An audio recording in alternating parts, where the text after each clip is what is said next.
ओम शांति। 21 जून 2025 के महावाक्य। आज बाबा कहते, मीठे बच्चे, तुम्हें स्मृति आई है कि हमने 84 जन्मों का चक्र पूरा किया। अब जाते हैं अपने घर शांति धाम। घर जाने में बाकी थोड़ा समय है। तो बाबा ने कहा कि अभी मीठे बच्चे, आपको ये स्मृति आई है कि हमने कितने जन्म लिए, 84 जन्म पूरे किए और अब हम अपने घर वापस जाएंगे। हमारा घर है शांति धाम। प्रश्न है, जिन बच्चों को घर चलने की स्मृति रहती है उनकी निशानी क्या होगी? मीन्स ये जो संसार है ये एक स्टेज है और हम आत्माओं का असली घर परम धाम है। तो हमेशा ये स्मृति रखनी चाहिए कि घर वापस जाना है। तो जो बच्चे ऐसी स्मृति रखते हैं उनकी निशानी क्या होगी? वो इस पुरानी दुनिया को देखते हुए भी नहीं देखेंगे। उन्हें बेहद का वैराग्य होगा। धंधे धूरी में रहते भी हल्के रहेंगे। इधर उधर झरमुई झगमुई की बातों में अपना समय बर्बाद नहीं करेंगे। अपने को इस दुनिया में मेहमान समझेंगे कि हम इस दुनिया में मेहमान हैं और अभी घर जाना है, इसलिए उन्हें इस दुनिया से वैराग्य होगा। ओम शांति। सिर्फ तुम संगम युगी ब्राह्मण बच्चे ही जानते हो कि हम थोड़े समय के लिए इस पुरानी दुनिया के मेहमान हैं। तुम्हारा सच्चा घर है शांति धाम। उनको ही मनुष्य बहुत याद करते हैं। मन को शांति मिले, परंतु मन क्या है, शांति क्या है, हमको मिलेगी कहाँ से, कुछ भी समझते नहीं हैं। तुम जानते हो अभी अपने घर जाने के लिए बाकी थोड़ा समय है, थोड़ा सा समय बचा है और फिर वापस घर चले जाएंगे। सारी दुनिया के मनुष्य मात्र नंबरवार वहाँ जाएंगे। वह है शांति धाम। और बाबा कहते हैं ये जो दुनिया है ये है दुख धाम। ये याद करना तो सहज है ना। कोई भी बूढ़े हों या जवान हों, ये तो याद कर सकते हो ना। इनमें सारी सृष्टि का ज्ञान आ जाता है, सारी डिटेल बुद्धि में आ जाती है। अभी तुम संगम युग पर बैठे हो, ये बुद्धि में रहता है। हम जा रहे हैं शांति धाम ड्रामा प्लान अनुसार। ये बुद्धि में रहने से तुमको खुशी होगी, स्मृति रहेगी। हमको अपने 84 जन्मों की स्मृति आई है। वह भक्ति मार्ग अलग है, परंतु ये हैं ज्ञान मार्ग की बातें। बाप समझा रहे हैं, मीठे बच्चों, अब अपना घर याद आता है। कितना सुनते रहते हो, इतनी ढेर बातें सुनते हो।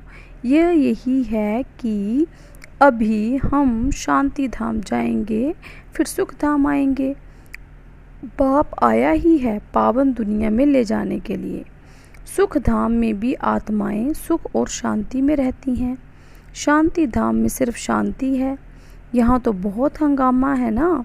यहाँ मधुबन से तुम जाएंगे अपने घर में तो बुद्धि फिर झरमुई झगमुई अपने धंधे आदि तरफ चली जाएगी। यहाँ तो वो झंझट नहीं रहती। तुम जानते हो हम आत्माएं हैं शांति धाम की निवासी।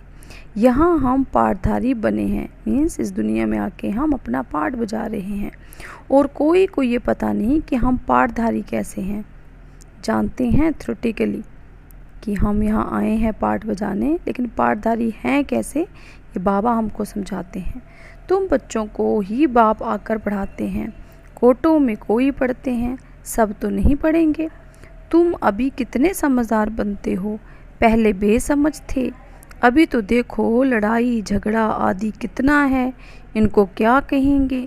हम आपस में भाई भाई हैं, हम भूल गए हैं। भाई भाई कभी खून करते हैं क्या? तो बाबा कहते जब भूल गए हो अपने आप को कि हम भाई भाई हैं, तो आपस में कितना लड़ते हैं। हाँ, खून करते भी हैं तो सिर्फ मिल्कियत के लिए। अभी तुम जानते हो हम सब एक बाप के बच्चे भाई भाई हैं। तुम प्रैक्टिकल में समझते हो हम आत्माओं को कौन पढ़ाता है? बाप आकर पढ़ाते हैं। 5000 वर्ष पहले मुआफिक हमको पढ़ाते हैं, क्योंकि वह ज्ञान का सागर है। बाबा ज्ञान के सागर हैं। इस पढ़ाई को और कोई भी नहीं जानते। ये भी तुम बच्चे जानते हो, बाप ही स्वर्ग का रचयिता है, सृष्टि को रचने वाला नहीं कहेंगे। सृष्टि तो अनादि है, सृष्टि तो अनादि है। स्वर्ग को रचने वाला कहेंगे। वहाँ और कोई खंड आदि नहीं था, यहाँ तो बहुत खंड हैं। कोई समय था जबकि एक ही धर्म था, एक ही खंड था, पीछे फिर वैरायटी धर्म आए हैं। बाबा कहते अभी बुद्धि में बैठता है कि वैरायटी धर्म कैसे आता है।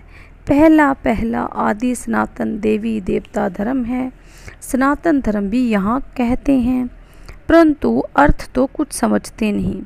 तुम सब आदि सनातन देवी देवता धर्म के हो, सिर्फ पतित बन गए हो, सतो प्रधान से सतो रजो तमो होते गए हो। तुम समझते हो आदि सनातन देवी देवता धर्म के हैं, हम बहुत पवित्र थे लेकिन अब पतित बने हैं। तुमने बाप से बरसा लिया था पवित्र दुनिया के मालिक बनने का।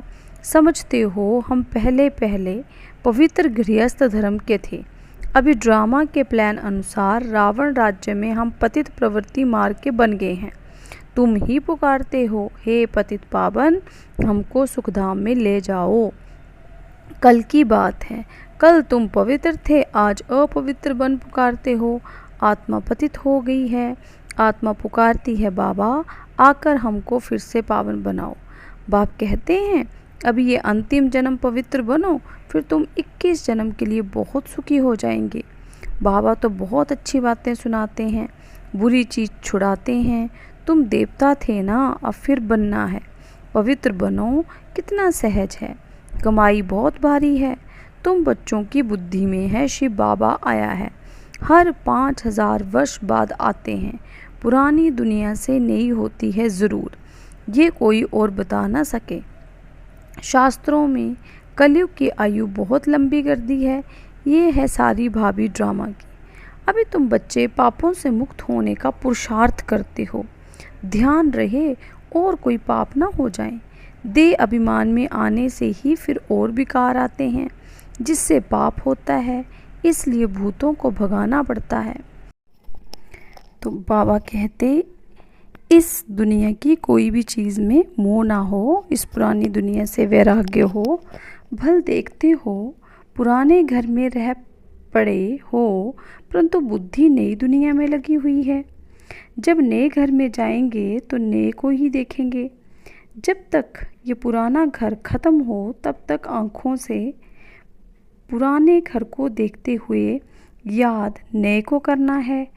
कोई भी ऐसा काम नहीं करना है जो फिर पछताना पड़े। आज फलाने को दुख दिया, ये पाप किया।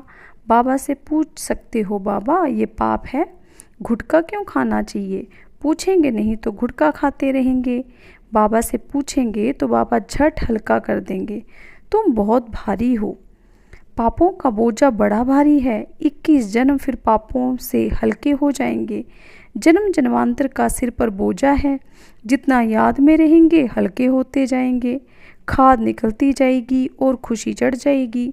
सतयुग में तुम बहुत खुशी में थे, फिर कम होते होते 1000 वर्ष लगे हैं। फिर बाबा कहते सतयुग में तुम बहुत खुशी में थे, फिर कम होते होते सारी खुशी तुम्हारी गुम होती गई है। सतयुग से लेकर कलयुग तक इस जर्नी में 5000 वर्ष लगे हैं। स्वर्ग से नरक में आने की यात्रा का भी पता लगा है। हम स्वर्ग से नरक में कैसे आए हैं, अभी फिर तुम नरक से स्वर्ग में चलते हो। 1 सेकंड में जीवन मुक्ति। बाप को पहचाना, बाप आए हैं तो ज़रूर हमको स्वर्ग में ले जाएंगे। बच्चा पैदा हुआ और मिल्कियत का मालिक बन गया। बाप के बने तो फिर नशा रहना चाहिए, उतरना क्यों चाहिए? तुम तो बड़े हो ना, बेहद बाप के बच्चे बने हो तो बेहद की राजधानी पर तुम्हारा हक है। इसलिए गायन भी है, अति इंद्रिय सुख पूछना हो तो गोपी बल्लभ के गोप गोपियों से पूछो। बल्लभ बाप है ना, उनसे पूछो। नंबरवार पुरुषार्थ अनुसार ही खुशी का पारा चढ़ेगा। कोई तो झट आप समान बना देंगे। बच्चों का काम ही ये है, सब कुछ भुलाए अपनी राजधानी की याद दिलाना। तुम तो स्वर्ग के मालिक थे। अभी कलयुग पुरानी दुनिया है, फिर नई दुनिया होगी। अभी तुम बच्चों की बुद्धि में है कि हर 5000 वर्ष बाद बाप भारत में ही आते हैं, उनकी जयंती भी मनाते हैं। तुम जानते हो बाप आकर हमको राजधानी देकर जाते हैं, फिर याद करने की दरकार ही नहीं रहती। फिर जब भक्ति शुरू होती है तब याद करते हैं। आत्मा ने माल खाए हैं तो याद करती है। बाबा फिर आकर हमको शांति धाम सुखधाम में ले जाओ। अभी तुम बच्चे समझते हो वो हमारा बाप है, टीचर भी है, गुरु भी है। सृष्टि के आदि मध्य अंत का चक्र 84 जन्मों का ज्ञान तुम्हारी बुद्धि में है। अनगिनत बार 84 जन्म लिए हैं और लेते रहेंगे। इनका अंत कभी होता नहीं है। तुम्हारी बुद्धि में यही चक्र है। सुदर्शन चक्र घड़ी घड़ी याद आना चाहिए। यही मन मना भव है। जितना बाप को याद करेंगे उतना पाप भस्म होंगे। तुम जब कर्मातीत अवस्था के समीप पहुंच जाएंगे तो तुमसे कोई भी विकर्म नहीं होंगे। अभी थोड़े थोड़े विकर्म हो जाते हैं। संपूर्ण कर्मातीत अवस्था अभी थोड़े बनी है। ये बाबा भी तुम्हारे साथ स्टूडेंट है। पढ़ाने वाला शिव बाबा भल इनमें प्रवेश करते हैं, ये भी स्टूडेंट है। तो बाबा कहते ये हैं नई नई बातें। बाबा कहते अब सिर्फ तुम बाप को और सृष्टि चक्र को याद करो, वो है भक्ति मार्ग। और जो बाबा पढ़ाते ये है ज्ञान मार्ग। रात दिन का फ़र्क है। वहाँ कितने झांझ घंटे आदि बजाते हैं, यहाँ सिर्फ याद में रहना है। आत्मा तो अमर है, अकाल तख्त भी है। ऐसे नहीं कि अकाल मूर्त सिर्फ बाप है, तुम भी अकाल मूर्त हो। अकाल मूर्त आत्मा का ये भ्रुकुटी तख्त है। ज़रूर भ्रुकुटी में ही बैठेंगे, पेट में थोड़े बैठेंगे। अभी तुम जानते हो हम अकाल मूर्त आत्मा का तख्त कहाँ है। इस भ्रुकुटी के बीच हमारा तख्त है। अमृतसर में अकाल तख्त है ना। अर्थ कुछ भी नहीं समझते, महिमा भी गाते हैं अकाल मूर्त। उनके अकाल तख्त का किसको पता नहीं है। अभी तुमको मालूम पड़ा है तख्त तो यही है जिस पर बैठकर सुनाते हैं। तो आत्मा अविनाशी है और शरीर विनाशी। आत्मा का ये अकाल तख्त है, सदैव ये अकाल तख्त रहता है, ये तुम समझते हो। उन्होंने फिर वह तख्त बनाकर नाम रख दिया है। वास्तव में अकाल आत्मा तो यहाँ बैठी है। तुम बच्चों की बुद्धि में अर्थ है एक ओंकार। इनका अर्थ तुम समझते हो। मनुष्य मंदिरों में जाकर कहते हैं अच्युतम केशवम, तो बाबा कहते अर्थ उनका वो कुछ जानते नहीं, ऐसे ही स्तुति करते रहते हैं। अच्युतम केशवम राम नारायणम। अब राम कहाँ नारायण कहाँ। बाप कहते हैं सब है भक्ति मार्ग। ज्ञान तो बड़ा सिंपल है। कोई और बात पूछने से पहले बाप और बरसे को याद करना है। वह मेहनत कोई से होती नहीं, भूल जाते हैं। एक नाटक भी है, माया ऐसे करती भगवान ऐसे करते। तुम बाप को याद करते हो, माया तुमको और तूफान में ले जाती है। माया का फरमान है रुस्तम से रुस्तम होकर लड़ो। तुम सब लड़ाई के मैदान में हो। जानते हो इनमें किस किस प्रकार के योद्धा हैं। कोई तो बहुत कमज़ोर हैं, कोई मध्यम कमज़ोर हैं, कोई तो फिर तीखे हैं। सभी माया से युद्ध करने वाले हैं। गुप्त ही गुप्त अंडरग्राउंड बेबी अंडरग्राउंड बॉम्ब्स की ट्रायल करते हैं। ये भी तुम बच्चे जानते हो अपनी मौत के लिए सब कुछ कर रहे हैं। तुम बिल्कुल शांति में बैठे हो। उनका है साइंस बल। कुदरती आपदाएं भी बहुत हैं, उनमें तो कोई कवच चल ना सके। अभी झूठी बरसात के लिए भी कोशिश करते हैं। झूठी बरसात पड़े तो फिर अनाज जास्ती हो। तुम बच्चे तो जानते हो कितना भी बरसात पड़े फिर भी नेचुरल कैलामिटीज़ ज़रूर होनी है। मूसलाधार बरसात पड़ेगी, फिर क्या कर सकेंगे। इनको कहा जाता है नेचुरल कैलामिटीज़। सतयुग में ये होती नहीं, यहाँ होती है तो जो फिर विनाश में मदद करती है। बाबा कहते तुम्हारी बुद्धि में है हम जब सतयुग में होंगे तो जमुना के कंठे पर सोने के महल होंगे। हम बहुत थोड़े वहाँ के रहने वाले होंगे। कल्प कल्प ऐसा होता रहता है। पहले थोड़े होते हैं, फिर झाड़ बढ़ता है। वहाँ कोई भी गंदगी की चीज़ होती ही नहीं। यहाँ तो देखो चिड़िया भी गंद करती, वहाँ गंदगी की बात नहीं। उनको कहा जाता है हेवन। अभी तुम समझते हो हम ये देवता बनते हैं तो अंदर में कितनी खुशी होनी चाहिए। माया रूपी जिन से बचने के लिए बाप कहते हैं तुम बच्चे इस रूहानी धंधे में लग जाओ। मन मना भव, बस इसमें ही जिन बन जाओ। जिन का मिसाल देते हैं ना, कहाँ काम दो तो बाबा भी काम देते हैं, नहीं तो माया खा जाएगी। बाप का पूरा मददगार बनना है, अकेला बाप तो नहीं करेगा। बाप तो राज्य भी नहीं करता है, तुम सर्विस करते हो, रजाई भी तुम्हारे लिए है। बाप कहते हैं मैं भी मगर देश में आता हूँ, माया भी मगरमच्छ है, कितने महारथियों को हप कर खा जाती है।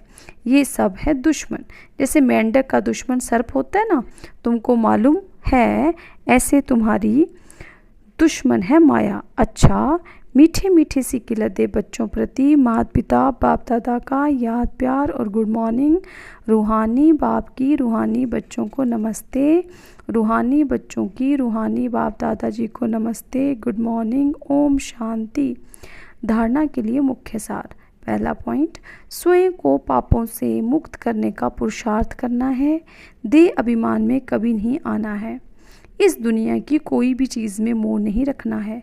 दूसरा, माया रूपी जिन से बचने के लिए बुद्धि को रूहानी धंधे में बिजी रखना है, बाप का पूरा पूरा मददगार बनना है। और वरदान है, सर्व खजानों को समय पर यूज़ कर निरंतर खुशी का अनुभव करने वाले खुश नसीब आत्मा भव। बाप दादा द्वारा ब्राह्मण जन्म होते ही सारे दिन के लिए अनेक श्रेष्ठ खुशी के खजाने प्राप्त हैं, इसलिए आपके नाम से ही अब तक अनेक भक्त अल्पकाल की खुशी में आ जाते हैं। आपके जड़ चित्रों को देखकर खुशी में नाचने लगते हैं। ऐसे आप सब खुश नसीब हो। बहुत खजाने मिले हैं, लेकिन सिर्फ समय पर यूज़ करो। चाबी को सदा सामने रखो, अर्थात सदा स्मृति रखो और स्मृति को स्वरूप में लाओ, तो निरंतर खुशी का अनुभव होता रहेगा। स्लोगन, बाप की श्रेष्ठ आशाओं का दीपक जगाने वाले ही कुल दीपक हैं। अव्यक्त इशारे, आत्मिक स्थिति में रहने का अभ्यास करो, अंतर्मुखी बनो। आत्मिक स्थिति में रह बाहरी मुक्ता को छोड़ दो तो मेहनत से छूट जाएंगे और अनुभवों के सागर में समा जाएंगे। एक दो अनुभव नहीं अथाह हैं, एक दो अनुभव करके अनुभव के तालाब में नहीं नहाओ। सागर के बच्चे अनुभवों के सागर में समा जाओ। ओम शांति, ओम शांति, ओम शांति।